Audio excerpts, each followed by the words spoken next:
Morning in West Palm Beach, Florida, talking about the energy on the trail. And that energy loud and clear tonight in Waukesha, Wisconsin. The president is about to take the stage for his third rally today. But a very different story for the Biden campaign. The wheels are falling off. Joe said this today.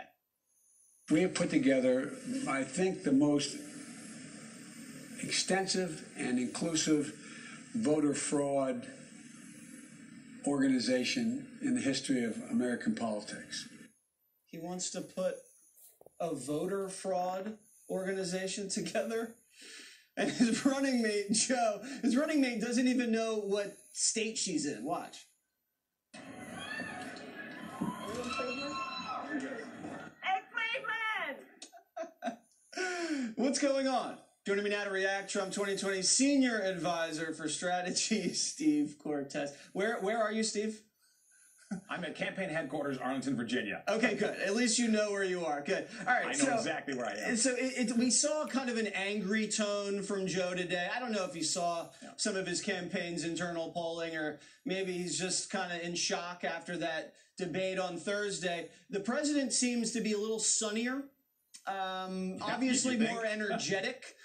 Tell me about what the closing argument is for this campaign the last week or two.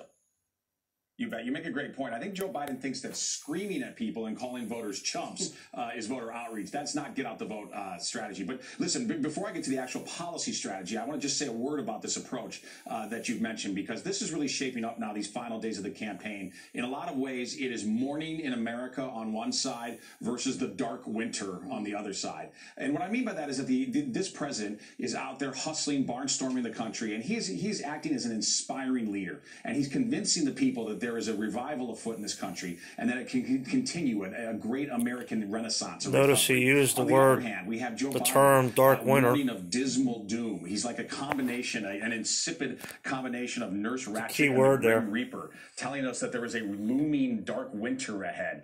No, there's not, just Joe Biden. The sun is not setting on America. Perhaps a second wave of corona kind of is what they're inspire that. pertaining to to. Specific policies as well, because of course we want to Whereas go there. in the 2001 decided to deal with smallpox, on voters' minds is the economy. the actual dark winter. We have the most compelling case to make that the economy that Donald Trump built, both in the first 3 years of his presidency before the China virus artificially halted that economic rise, and then the economy that he is again rebuilding right now. All the recent economic statistics are just astounding. Wall Street, they are defying the critics. This is a country that is charging and roaring back to life. The way to accelerate and continue that momentum is to rehire Donald Trump as our national CEO. But we're also going to be defining the opponent. We're going to be doing the job that the corporate media won't. Right. No, and I know you've done a very good job of that the last week. I think you know what we're talking about there. In terms of October surprises, it looks like for the first time in a long time, Republicans in the driver's seat.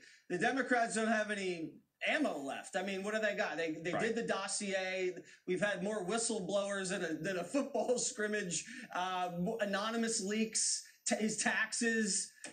I feel like they're out, and they have a week to go, and the president is hammering this corruption theme really hard, and he's got the receipts. Are you getting traction on that? No, 100%. We absolutely are. And it's showing even in public polls that I think are largely flawed. Even there it's showing. It's certainly showing on private polling. The American people, I think, smell a rat here quite rightly. They know that Joe Biden's explanation was a diversion when he tried to claim that it's Russian propaganda or Russian disinformation. That's ludicrous, okay? Tony Bobolinsky is not a Russian agent. This laptop, the laptop from hell, it's from hell. It's not from Moscow. This is not Russian disinformation. And this man, Joe Biden, is disqualified from being president of the United States because the evidence increasingly points to him selling out our country to the most dangerous enemy on the planet, the Chinese Communist Party. And the American people are becoming aware of that fact. All right, Steve, appreciate you coming in. At least you know where you are. Can't say that about Kamala Harris. President Trump to rally Wisconsin.